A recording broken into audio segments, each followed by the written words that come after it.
இன்னைக்கு என்ன பார்க்க போறோம்னு பாத்தீங்கன்னா மின்னணு வாக்குப்பதிவு இயந்திரம், சரிங்களா, இவிஎம். இது சம்பந்தமா நீங்க பேப்பர்ல பாத்தீங்கன்னா வாரத்துக்கு ஒரு திருப்பாவது கண்டிப்பா என்ன பண்ணலாம், இது சம்பந்தமான ஒரு நியூஸை நீங்க வந்து பார்க்கலாம். அதாவது என்ன, இந்த மின்னணு வாக்குப்பதிவு இயந்திரத்துல வந்து வெளிப்படைத்தன்மை இல்லை அப்படின்னு சொல்லி இதை எதிர்த்து கோர்ட்ல கேஸ் எல்லாம் போட்டிருக்கிறாங்க.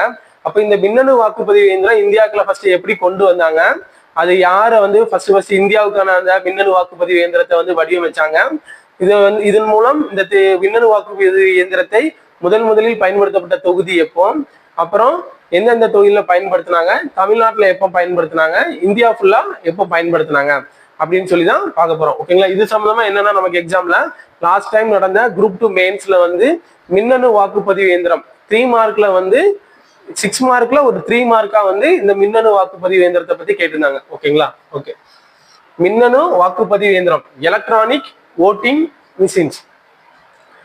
ஓகே, மின்னணு வாக்குப்பதிவு இயந்திரத்தை பயன்படுத்துவதற்கான யோசனையை முன்மொழிந்தவர், சரிங்களா, இந்தியால மின்னணு வாக்குப்பதிவு இயந்திரம் இவிஎம் பயன்படுத்துங்கன்னு சொல்லி யோசனையை வந்து முன்மொழிந்தவர் யாருன்னு பாத்தீங்கன்னா எஸ்எல் சாக்தர்.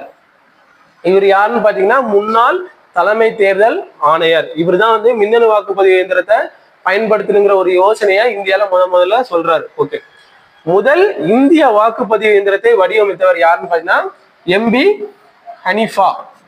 சரிங்களா. இந்த கொஸ்டின் ஏற்கனவே நமக்கு தேர்தல் பத்தி கேட்கிற அந்த டாபிக்ல வந்து கேட்டிருக்காங்க. முதல் இந்திய வாக்குப்பதிவு இயந்திரத்தை வடிவமைத்தவர் எம்பி ஹனீஃபா. இது எக்ஸாம்ல ஆல்ரெடி கேட்டாங்க. ஓகே, அடுத்து முதலில் பயன்படுத்தப்பட்ட தொகுதி எங்கன்னு பாத்தீங்கன்னா பரவூர், கேரளா. எப்பன்னு பாத்தீங்கன்னா மே 1982.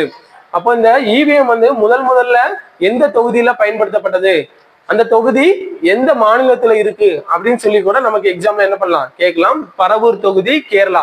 அல்லது இவிஎம் வந்து முதலில் பயன்படுத்தப்பட்ட வருடம் பரவூர் தொகுதியில அப்படின்னு சொல்லி கூட நமக்கு எக்ஸாம்ல கொஸ்டின்ஸ் கேட்கலாம். மே 1982.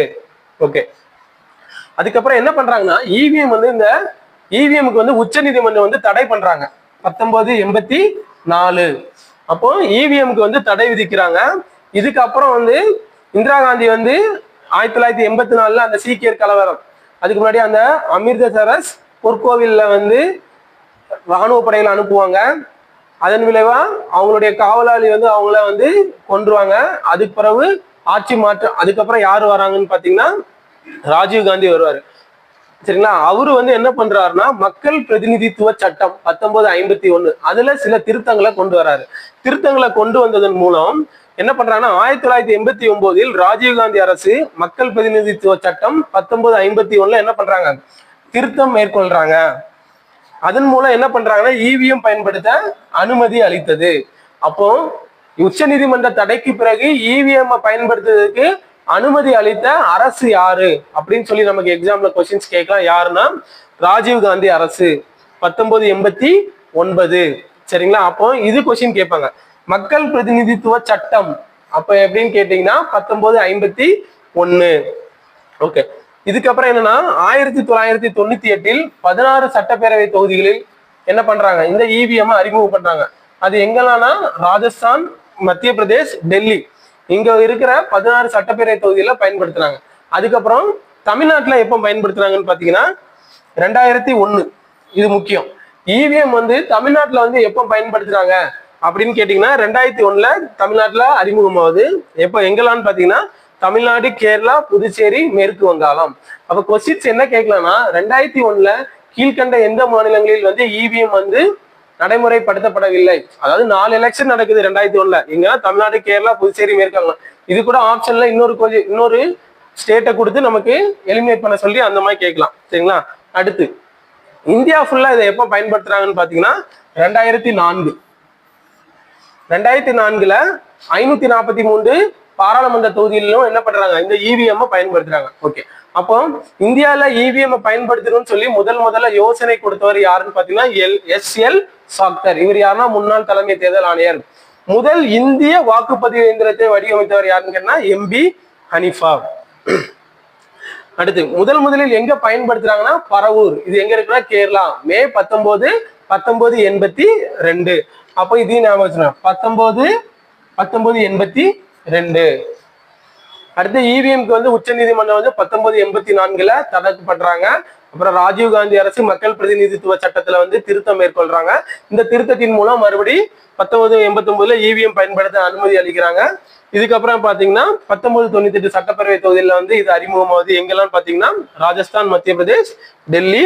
அடுத்து 2001 தமிழ்நாடு, புதுச்சேரி, மேற்கு வங்காளம், கேரளா.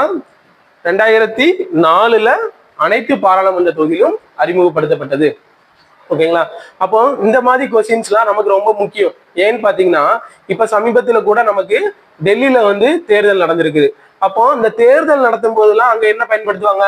இவிஎம் பயன்படுத்துவாங்க. அப்போ இதெல்லாம் நமக்கு என்ன வரும்னா நடப்பு நிகழ்வுகள் சம்பந்தமா வரும். அப்ப நடப்பு நிகழ்வுகள் சம்பந்தமா வரும்போது இந்த மாதிரி கொஸ்டின்ஸ் வந்து எப்பவுமே நமக்கு என்ன பண்ணுவாங்க? எக்ஸாம்ல ஸ்டாண்டர்டா கேட்பாங்க. அதாவது ஒரு டைம் எக்ஸாம்ல கேட்கலன்னா கண்டிப்பா இன்னொரு டைம் என்ன பண்ணலாம்? எக்ஸாம்ல கண்டிப்பா கேட்பாங்க. இதுல இந்த கொஸ்டின்ஸ் எல்லாம் ஆல்ரெடி எக்ஸாம்ல கேட்டாங்க. சரிங்களா? ஓகே. அப்போ நம்ம சிலபஸ்ல என்ன இருக்கோ அது சம்பந்தமா நடப்பு நிகழ்வுகள்ல கரண்டா என்ன நடக்குதோ அது கூட அப்படியே சேர்த்து படிச்சீங்கன்னா நம்ம ஜிகேல நல்லா ஒரு ஸ்டாண்டர்டான ஒரு மார்க் வாங்கலாம். சரிங்களா? அது சம்பந்தமான வகுப்புகள் தான் நான் உங்களுக்கு இந்த குரூப் 4, குரூப் 2 வரக்கூடிய குரூப் 4, குரூப் 1, குரூப் 2க்குலாம் நான் உங்களுக்கு என்ன பண்ண போறேன்?